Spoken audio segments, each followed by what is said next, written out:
ഈ ഒരു കേക്ക് ഞാൻ ഉണ്ടാക്കിയതേ നിങ്ങൾ ഒട്ടും പ്രതീക്ഷിക്കാത്ത ഈ ഒരു ഐറ്റം വെച്ചാണ്. അപ്പോൾ ചെറുതായി ഗ്രേറ്റ് ചെയ്തെടുത്ത കപ്പ ഒരു ബൗളിലേക്ക് ഇട്ട് കൊടുത്ത് ഒരു മുറി ചിരവിയ തേങ്ങ, മധുരത്തിന് ആവശ്യത്തിന് പഞ്ചസാര, കുറച്ച് ഏലക്കാപ്പൊടിയും ചേർത്ത് 4 ടേബിൾ സ്പൂൺ റവയും ഇട്ട് കൊടുത്ത് കുറച്ച് നെയ്യും ഒഴിച്ചു കൊടുത്ത് ഒരു പിഞ്ച് ഉപ്പും ചേർത്ത് കൈ വെച്ച് നന്നായി ഇതെല്ലാം ഒന്ന് കുഴച്ച് മിക്സ് ചെയ്തെടുത്ത് ഇനി ഇതിലേക്ക് ഒരു 1/4 ഗ്ലാസ് പാലും കൂടി ഒഴിച്ചു കൊടുത്ത് ഒരു സ്പൂൺ വെച്ച് ഒന്നുകൂടെ നല്ലപോലെ മിക്സ് ചെയ്ത് ഇളക്കി യോജിപ്പിച്ച് ഒരുപാടൊന്നും ലൂസായി പോവാതെ ഈ ഒരു പരുവത്തിൽ ഇതൊന്ന് മിക്സ് ചെയ്തെടുക്കണം.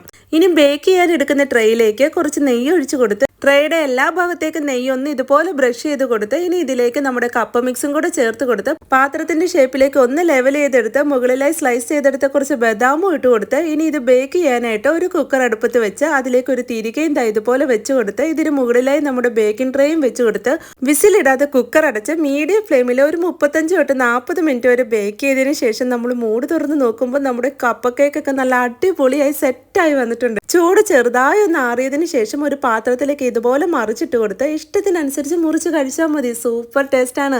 അപ്പോൾ എങ്ങനെയാ ഒന്ന് ട്രൈ ചെയ്ത് നോക്കുകയല്ലേ. അപ്പോൾ ഇതേപോലെയുള്ള ഈസി ആൻഡ് ടേസ്റ്റി റെസിപ്പീസിന് ഈ പേജ് ഒന്ന് ഫോളോ ചെയ്യാനും ലൈക്ക് ചെയ്യാനും മറക്കല്ലേ. അപ്പോൾ ഓക്കെ, ബൈ.